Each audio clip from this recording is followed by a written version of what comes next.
بسم اللہ الرحمن الرحیم۔ السلام علیکم ورحمۃ اللہ وبرکاتہ۔ پیجنز پیڈیا میں مسلم محمود لاہور سے۔ بھائی کبوتر کی پہچان بہت اہم چیز ہے۔ اس کے حوالے سے کافی بھائیوں کے فون بھی آتے ہیں واٹس ایپ وغیرہ کہ ہمیں ہڈی جوڑ کے بارے میں بتایا جائے، کچھ کہتے ہیں پروں کے بارے میں بتایا جائے۔ کل ایک بھائی کا فون آیا، مجھے پوچھ رہا تھا جو کبوتر ڈوب کے اڑتے ہیں ان کے پر کیسے ہوتے ہیں۔ تو یہ ساری باتیں تو میں نے سوچا یہ ساری باتیں میں نے اپنی ویڈیوز میں بتائی ہوئی ہیں ساری، ہڈی جوڑ کے حوالے سے بھی اور پر کے حوالے سے بھی علیحدہ ویڈیو ہے، آنکھ کے حوالے سے بھی علیحدہ ویڈیو ہے۔ اور جہاں تک ہڈی جوڑ کی بات ہے بھائی، ہڈی کبوتر کے اچھے یا برے ہونے میں کردار ادا نہیں کرتی۔ چھوٹی ہڈی بھی اچھی ہوتی ہے، بڑی ہڈی بھی اچھی ہوتی ہے، گول ہڈی بھی اچھی ہوتی ہے، کشتی ہڈی بھی اچھی ہوتی ہے، ساری ہڈیاں اچھی ہوتی ہیں، کوئی ہڈی بری نہیں ہوتی۔ تو ہونا یہ چاہیے کہ ہڈی کا جو شیپ ہے، جب ہم کبوتر کو ہڈی پہ ہاتھ پھیرتے ہیں تو اس ہڈی کو ایک تلوار کی مانند ہونا چاہیے، جیسے ملائم ہونا چاہیے، تیز ہونا چاہیے۔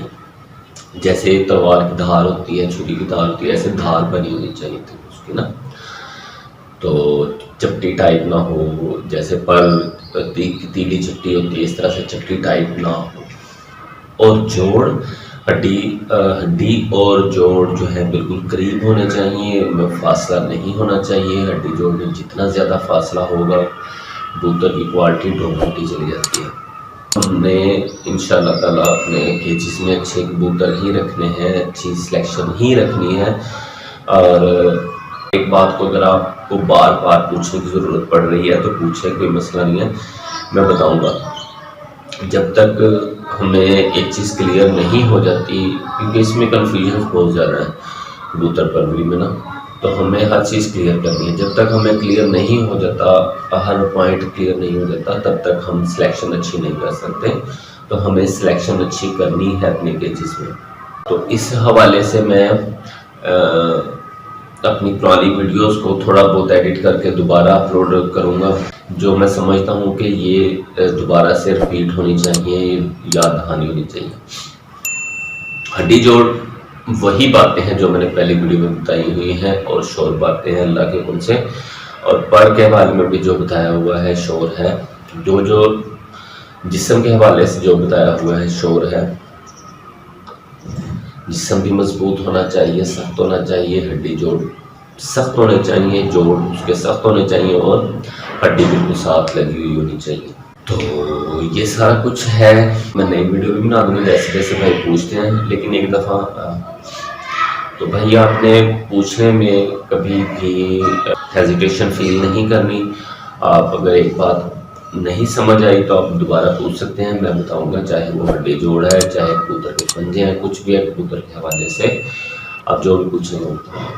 بات ہڈی جوڑ کی آ جاتی ہے۔ ہڈی جوڑ بھائی جتنے قریب ہوں گے کبوتر کے ہڈی جوڑ کے جتنے قریب ہوگی کبوتر اتنا زیادہ اچھا ہوگا، جوڑ جتنے سخت ہوں گے کبوتر اتنا زیادہ اچھا ہوگا۔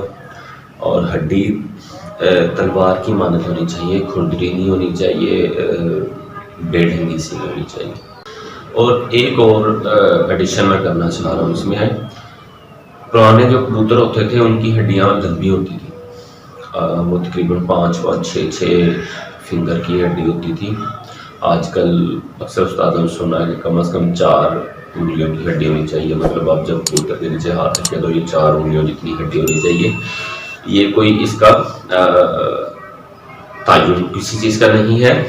تو آج کل زیادہ تر 4 انگلیوں کی ہڈی پائی جاتی ہے، اور اس سے تھوڑی سی بڑی ہو جاتی ہے، لیکن جو پرانے کبوتر ہوتے تھے ان کی کافی لمبی ہڈی ہوتی تھی، اور ہم اس کو پسند اس لیے کرتے ہیں لمبی ہڈی کو کہ وہ نایاب چیز ہے، اب وہ ملتی نہیں ہے، تو اگر کہیں نظر آ جاتی ہے تو پھر ہم اس کو پسند کرتے ہیں۔